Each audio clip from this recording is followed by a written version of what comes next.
Money laundering के समंदर में एमक्यूएम का फलाही इदारा डूब गया। एफआईए ने खिदमत खल्क फाउंडेशन के 3.5 अरब रुपए मालियत की 29 जायदादें जब्त कर ली।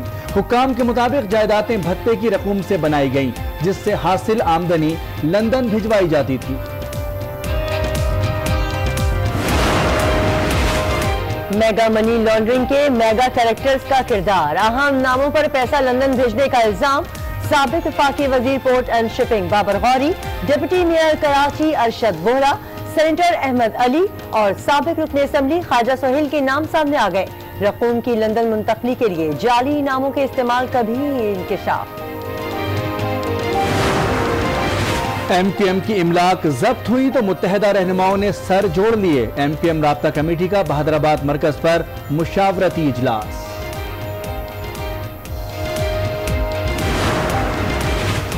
बीमारी की अलामत को दबाने की कोशिश की जा रही है। पाकिस्तान में मईशत की मिली जुली सूरत हाल नजर आ रही है। डॉक्टर फरूख सलीम की आज न्यूज के प्रोग्राम फैसला आपका में गुफ्तगू। हुकूमती तर्जुमान होने की तरदीद भी कर दी। उज़मा बुखारी कहती है, रोज एक से बढ़कर एक लतीफा सामने आ रहा है।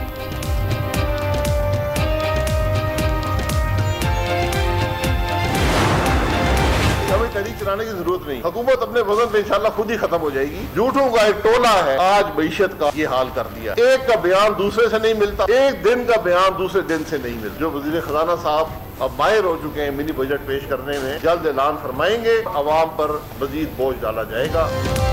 हमें कुछ करने की जरूरत नहीं, हुकूमत खुद अपने वजन से गिर जाएगी। शाहिद खाकान अब्बासी की घनगरज, हुकूमत को झूठों का टोला और वजीर खजाना को मिनी बजट का माहिर कह दिया। कहा 14 अरब डॉलर हैं तो मुआशी बहरान क्यों?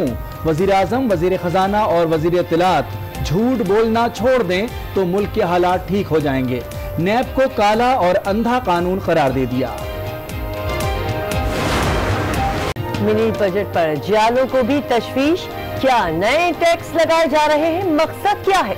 रहनुमा पीपल्स पार्टी नफीसा शाह के ताबड़तोड़ हमले।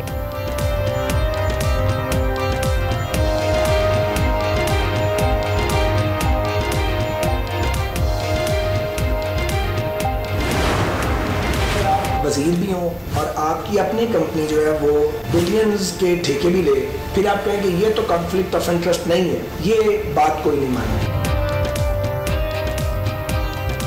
तहरीक इंसाफ के वुज़रा पर भी इल्जामात हैं। किसने इस्तीफा दिया? साद रफीक बोल उठे। मोहम्मद डैम ठेका मामले पर मुशीर तिजारत पर तनकीद, ओहदा छोड़ने पर जोर। सियासी सूरत हाल पर कहा कि हर कोई मकनातीस लगाकर ताकत खींचना चाहता है। ये कौन से मुहिब्बे वतन पाकिस्तानी हैं जो गुमनाम दरख्वास्तें देते हैं?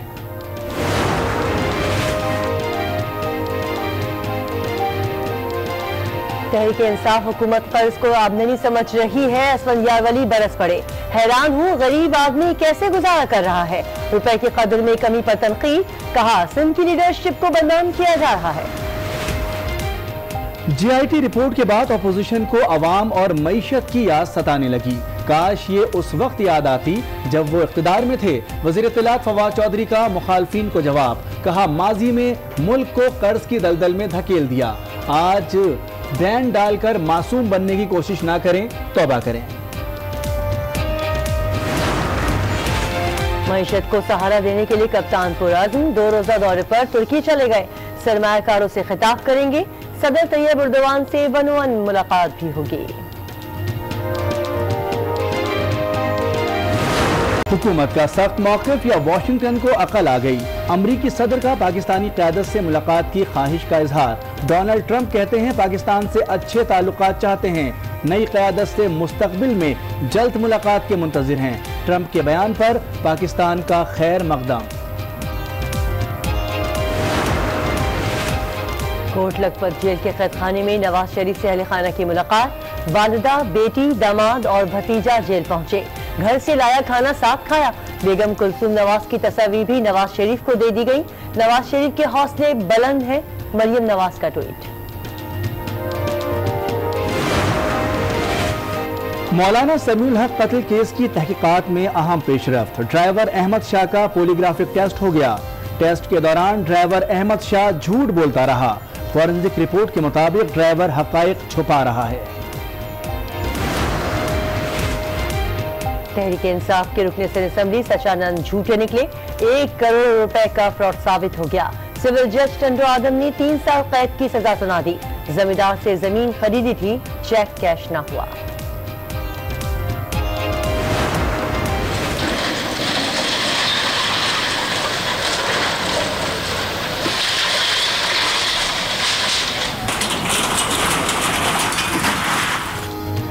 कराची में तजावुजात के खात्मे का मिशन, कोरंगी में नाले पर कायम 300 से ज्यादा दुकानें मुनहदिम।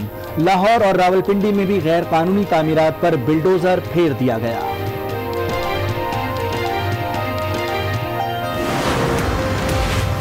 पाकिस्तान ने अफगानिस्तान का नाम वीजा ऑन अराइवल की फहरिस्त से निकाल दिया। अब अफगान शहरी पाकिस्तान में आजादाना नकलो हरकत नहीं कर सकेंगे। डायरेक्टर इमिग्रेशन के मुताबिक ये इकदाम सिक्योरिटी खदशात के पेश नजर उठाया गया। मकबूजा कश्मीर में भारतीय दहशतगर्दी जारी, जिला तराल में 4 कश्मीरियों को शहीद कर दिया। पुरअमन मुजाहिरीन पर शेलिंग और पैलेट गन्स का इस्तेमाल, दर्जनों अफराद जख्मी हो गए। पंजाब में धुंध के अंधाधुंधवार, कई मकामात पर हद्दे निगाह 0 से 30 मीटर रह गई। ट्रेनों का शेड्यूल बुरी तरह मुतासिर, बिजली की लाइनें बार बार ट्रिप करने लगी।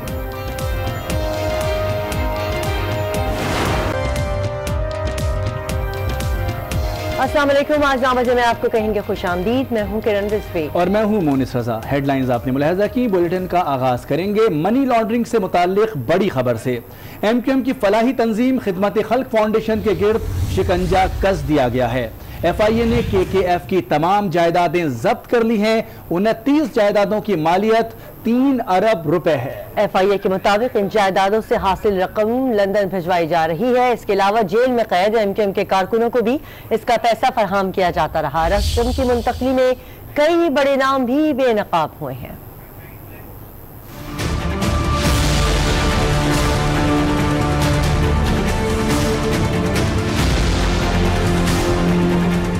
मेगा मनी लॉन्ड्रिंग में FIA का बड़ा फैसला, MQM के फलाही इदारे के तमाम दफातर जब्त।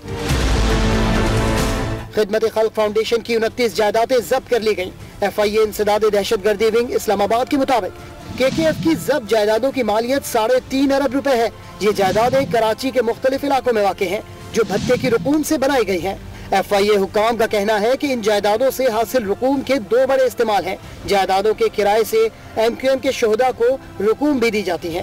ये रकम 6 सहूलतकार लंदन भिजवाते हैं। ताहम फिलहाल किराए की मद में MQM के जामा हक और असीर कारकुनान के खानदानों को मुंतकिल रकूम को नहीं रोका गया है। मुख्तलिफ मुकदमात में जेलों में MQM के कारकुनों और लंदन पैसा कौन मुंतकिल करता था, नए केस में कई अहम और पुराने नाम सामने आ गए। मेगा मनी लॉन्ड्रिंग के मेगा कैरेक्टर्स का किरदार, अहम नामों पर पैसा लंदन भेजने का इल्जाम। साबिक वफाकी वजीर ports and shipping Babar Ghauri, deputy mayor Karachi Arshad Vohra, senator Ahmed Ali और साबिक रुकन कौमी असेंबली ख्वाजा सोहेल मंसूर, ये लोग रकूम लंदन भेजा करते थे और तो और रकम की मुंतकली के लिए जाली नामों का इस्तेमाल भी करते थे। बात यह है कि डिप्टी मेयर अरशद वोहरा का नाम MQM छोड़कर PSP में शमूलियत के बायस मुकदमे के इब्तिदाई चालान में शामिल नहीं किया गया। FIA की जानिब से नवंबर में KKF को भारी रकूम बतौर चंदा देने वाले 726 अफराद की फहरिस्त भी मुरतब की गई थी। काशिफ फारूकी, आज न्यूज, कराची। किरदार तो बेनकाब हुए ही, पर आज न्यूज KKF की जायदादें भी सामने ले आया। इस वक्त नुमाइंदा आज न्यूज एहसन अब्बासी खिदमत खल्क फाउंडेशन के जेर इंतजाम चलने वाले एक इदारे के बाहर मौजूद हैं। उनसे मजीद तफसीलात जानते हैं। जी एहसन अब्बासी, बताइएगा कि KKF के जेर एहतमाम कितनी जायदादें हैं जो इस वक्त कराची में फाल हैं? जी बिल्कुल मुनिस, मैं इस वक्त फेडरल एरिया ब्लॉक 14 में KKF का जो हेडक्वार्टर एक ज़माने में हुआ करता था, जो कि अब नज़ीर हुसैन हॉस्पिटल के नाम से कई अरसे से रन कर रहा है, इस वक्त वहाँ मौजूद हूँ, जहाँ पर देखा जा सकता है KKF की अमलाक जो गाड़ियाँ हुआ करती थी, सैकड़ों गाड़ियाँ जो है यहाँ पर कबाड़ की सूरत में खड़ी नज़र आ रही हैं। इसके अलावा इस वक्त जो मौजूदा आरजी MQM का दफ्तर बादराबाद है वो भी KKF की मिल्कियत में आता है। KKF का जो PCHS का हेड ऑफिस हुआ करता था, जो कि अब राब्ता कमेटी की बैठक गाह बन चुका है, आर्जी मरकज़ है। इसके अलावा लांडी, कोरंगी, शाह फैसल, औरंगी टाउन, न्यू कराची, मुतादिद मकामात पर जो है वो KKF की प्रॉपर्टीज़ मौजूद है, जिनमें से मुतादिद को जो है वो सील करने का अमल देखने में आया। लेकिन इस वक्त जो हेडक्वार्टर हुआ करता था एक ज़माने में KKF का, जहाँ से तमाम तंजीमी मामलात जो है वो चला करते थे, जो कि बाद में जो है वो नज़ीर हुसैन हॉस्पिटल की शक्ल इख्तियार कर गया, जहाँ पे इलाज मुआवजे के लिए काफ़ी हद तक जो है ताकि मदद फराम की जा रही थी शहरियों को।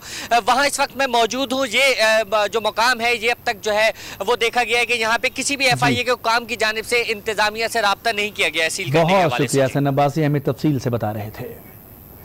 और अब आपको बताएं कि साबिक वज़ीर आज़म शाहिद खाकान अब्बासी हुकूमत के खिलाफ फ्रंट फुट पर आ गए। कहते हैं कि हमें कुछ करने की ज़रूरत ही नहीं, हुकूमत खुद अपने वजन से गिर जाएगी। वज़रा इतना झूठ बोलते हैं कि एक दिन का बयान दूसरे दिन नहीं मिलता। हुकूमती तर्जुमान खुद कह रहे हैं कि खतरे की घंटियां बज रही हैं। अब यकीन किसकी बात का करें? हुकूमत अपने वजन पे इंशाल्लाह खुद ही खत्म हो जाएगी। वज़ीर आज़म की बात पर यकीन करें, या वज़ीर खजाना की बात पर यकीन करें, या वज़ीर इत्तलात की बात पर यकीन करें, ये नई बात नहीं है। इस हुकूमत में अक्सर लोगों को पता नहीं होता कि उनका क्या काम है। वज़ीर आज़म को खुद पता नहीं है कि वज़ीर आज़म है, कभी भूल जाते हैं। तो शायद डॉक्टर फरूख सलीम भी भूल गए हों। दूसरे अल्फाज में हुकूमत झूठ बोल रही है। हुकूमत के अपने स्पोक्समैन ने जो उन्होंने बातें की हैं वो बड़ी अलार्मिंग बातें, खतरे की घंटियां बज रही हैं। मुझे कोई नोटिस नहीं आया। जो केस भी आएगा इंशाल्लाह सामना करूंगा। एहतसाब का अमल मुझसे शुरू करें, मेरी काबीना से शुरू करें। इल्जाम वो हो जिसमें कोई हकीकत हो। प्रोसिक्यूशन और परसिक्यूशन में बड़ा फर्क होता है। इस वक्त परसिक्यूशन का माहौल है, ये इंसाफ नहीं है, इंसाफ का माहौल नहीं है। मैं आज भी कहता हूँ ये काला कानून है, एक अंधा कानून है। ये पाकिस्तान की लीगल हिस्ट्री में इसको नहीं होना चाहिए, इसको खत्म होना चाहिए। लेकिन ये तमाम जमातों के कंसेंसस से होगा, ताकि ये तासुर न हो कि कोई शख्स या जमात अपनी जान बचाना चाहती है। पर्चा दर्ज किया जाए और उसमें जो फरीक है वो बनाया जाए फवाद चौधरी साहब को, और अगर गलत साबित हो तो फवाद चौधरी साहब को जेल में डाला जाए। खाकान बरसे तो साद रफीक भी खूब गरजे। बोले अगर सियासतदानों ने दस्तो गरिबा होने का सिलसिला बंद ना किया तो सब सियासतदान जेल में होंगे। इदारों से बात करना पड़ेगी, कौमी एजेंडा बनाना पड़ेगा। अपना काम करते नहीं, हर कोई मफलतीस लगाकर ताकत खींचना चाहता है। उन्होंने मोहम्मद डैम ठेका मिलने पर अब्दुल रज़ाक दाऊद को ओहदा छोड़ने पर भी जोर दिया।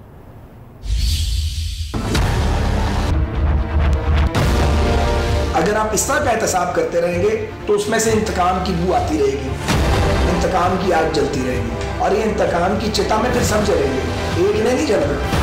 दाऊद साहब का काम ये था कि अगर उन्होंने इतने बड़े कॉन्ट्रैक्ट में उनकी फर्म ने बिड किया हुआ था तो वो वजारती जिम्मेदारी कबूल न करती, और अगर वजारती जिम्मेदारी कबूल करना जरूरी थी तो फिर डेस्कॉन विड्रॉ करती और वो चीनी कंपनी किसी और के साथ जॉइंट वेंचर बनाती। लेकिन अगर आप वजीर भी हों और आपकी अपनी कंपनी जो है वो बिलियंस के ठेके भी ले, फिर आप कहेंगे ये तो कॉन्फ्लिक्ट ऑफ इंटरेस्ट नहीं है, ये बात कोई नहीं मानेगा। पीपल्स पार्टी ने भी मुल्की सूरत हाल पर तशवीश का इजहार कर दिया। नफीसा शाह कहती हैं कि हुकूमत के पास जाली एहतसाब के अलावा कोई काम नहीं। महंगाई आसमान को छू रही है, आवाम को रिलीफ नहीं दिया जा रहा। उन्होंने ECL पर काबीना के नजरसानी न करने के फैसले को तौहीन अदालत करार दिया। हुकूमत वक्त के पास लगता है कि कोई इस वक्त और इशू नहीं है सिवाय इंतकाम और सिवाय फेक अकाउंटेबिलिटी के अलावा। ये सरासर भत्ताखोरी है और इसकी वजह से आपका मिनी बजट तो डेली आ रहा है। इतनी दफा आपने प्राइसेस बढ़ा दी हैं, टैरिफ्स आपने इतने बढ़ा दिए हैं, गैस की कीमतें आपने इतने बढ़ा दिए हैं, तो ये डबल डिजिट में महंगाई जाएगी इस साल। चीफ जस्टिस साहब ने ये अहकामात जारी किए, कहा कि जाके करेक्टिव एक्शन किया जाए। रिव्यू मीन्स कि आप करेक्टिव एक्शन करें। क्या किया? एक लंबी चौड़ी मीटिंग, एक रिव्यू कमेटी बना दी। क्या ये सुप्रीम कोर्ट के अहकामात की तौहीन नहीं है? पीपल्स पार्टी ही नहीं, ANP भी मुल्की सूरत हाल पर परेशान है। पेशावर में प्रेस कॉन्फ्रेंस करते हुए असद यारवली का कहना था कि नैब और हुकूमत एहतिसाब और इंतकाम में फर्क नहीं कर पा रहे। जो कप्तान के सामने सरबसजूद होता है वो फरिश्ता, और जो नहीं तो वो चोर और डाकू है। कप्तान साहब के सामने सरबसजूद हो जाता है वो तो फरिश्ता है, और जो अपना ज़मीर, अपना ईमान, अपनी सियासत बेचने को तैयार नहीं होता वो चोर और डाकू है। बड़े भाई ने छोटे को हुकूमत की बेहतर चॉइस करार दिया। साबिक गवर्नर मोहम्मद जुबैर कहते हैं कि असद उमर को बतौर वजीर खजाना तो दुरुस्त लगाया, लेकिन लीडिंग रोल ठीक नहीं था। तहरीक इंसाफ के पास सियासी मैच्योरिटी नहीं और ना ही करप्शन के मामले पर हमें कोई डर या खौफ है। ये पूरी टीम की परफॉर्मेंस होती है, इसमें इमरान खान लीड रोल है। इमरान खान जाहिर है जो पूरी काबीना सेलेक्ट की है वो इमरान खान ने की है। उसमें कमर्स मिनिस्टर का भी रोल होता है, इन्वेस्टमेंट मिनिस्टर का भी होता है, उस्मान बुज़दार साहब का भी रोल होना चाहिए। वज़ीर खजाना ठीक सेलेक्ट नहीं किया। नहीं, वज़ीर खजाना तो बिल्कुल ठीक सेलेक्ट किया था, लेकिन पूरी टीम, अगर IT मिनिस्टर कह रहे हैं कि मुझे गलत लगाया है 6 महीने के बाद, IT मिनिस्टर का कोई रोल है या नहीं है पूरी इकोनॉमी को आगे लेके जाने? इतने बच्चों के तरीके से और सेंसिटिविटी को, छोटे सूबे को गैर समझे हुए इस किस्म की बातें करना कि गवर्नर्स रूल लगा देंगे और चीफ मिनिस्टर को ECL पर डालना, तो मेरा ख्याल है कि ये बहुत ही बचकाना चीज़ थी और जो मेन फोकस था अकाउंटेबिलिटी उसको हट गया, वो पॉलिटिक्स बन गई है। अभी आपको बताएं कि नवाज शरीफ के वकील ने अल अजीजिया स्टिमुलस रेफरेंस में सजा मुअत्तली की दरख्वास्त को एतराज़ दूर करके दोबारा दायर कर दिया। दरख्वास्त में सजा की गई कि अपील पर फैसले तक एहतसाब अदालत की जानिब से सुनाई गई सजा मुअत्तल की जाए और नवाज शरीफ की जमानत पर रिहाई के अहकाम जारी किए जाएं। वकीला की जानिब से 1 जनवरी को दरख्वास्त दायर की गई थी, जिस पर रजिस्ट्रार ने एतराज़ आयद करते हुए वापस कर दिया था।